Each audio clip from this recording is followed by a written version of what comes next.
Jerry Richardson was told no 3 times. First, the NFL turned him down when he tried to buy an existing team. Then he tried to relocate a struggling franchise to Charlotte, rejected again. The 3rd time, he applied for an expansion team.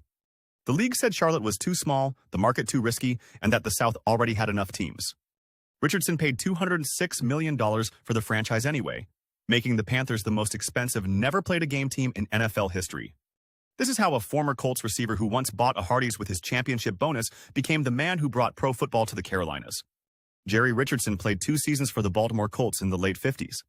He caught a touchdown pass in the 1959 championship game, earned a $4,144 bonus, and used it to open the first Hardee's franchise in Spartanburg, South Carolina. Within a decade, he owned dozens of them. By the 80s, Richardson had sold the chain, made tens of millions, and decided he wanted back into football, not as a player, but as an owner.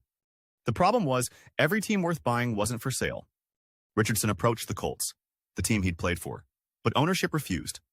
He looked into the Cardinals, who were struggling in St. Louis. The Bidwill family wasn't selling either. So Richardson shifted strategies. If he couldn't buy a team, he'd try to relocate one to Charlotte.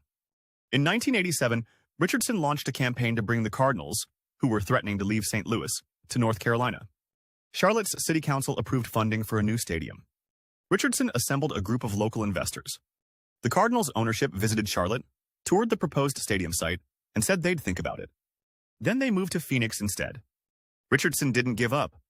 In 1989, the NFL announced it was considering expansion, the first new team since Seattle and Tampa Bay in the 70s. Richardson immediately filed an application for Charlotte.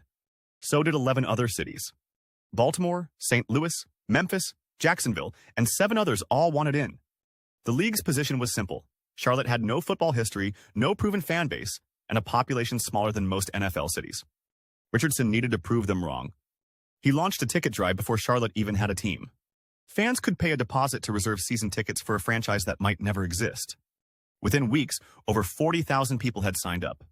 By the time Richardson presented to the NFL's expansion committee in 1993, Charlotte had sold 41,632 permanent seat licenses, more than any other applicant city. The league was convinced. On October 26, 1993, Commissioner Paul Tagliabue announced that Charlotte and Jacksonville would receive the league's 29th and 30th franchises. Richardson's expansion fee was $206 million, the highest in NFL history at the time, and more than double what Jacksonville paid. The Panthers wouldn't play their first game for 2 more years. Richardson spent that time building everything from scratch: a front office, a scouting department, a coaching staff. He hired Dom Capers, the Steelers' defensive coordinator, as the first head coach.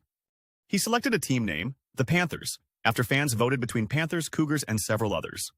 The logo, a snarling panther head, was designed to look aggressive, modern, and nothing like the teams already in the league. The team colors, black, processed blue, and silver, were chosen because no other franchise used that combination.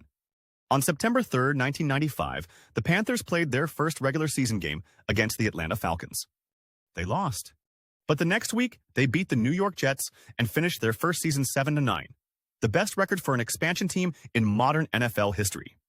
By their second season, the Panthers made the playoffs. They beat the defending Super Bowl champion Dallas Cowboys in the divisional round, the biggest upset of the season.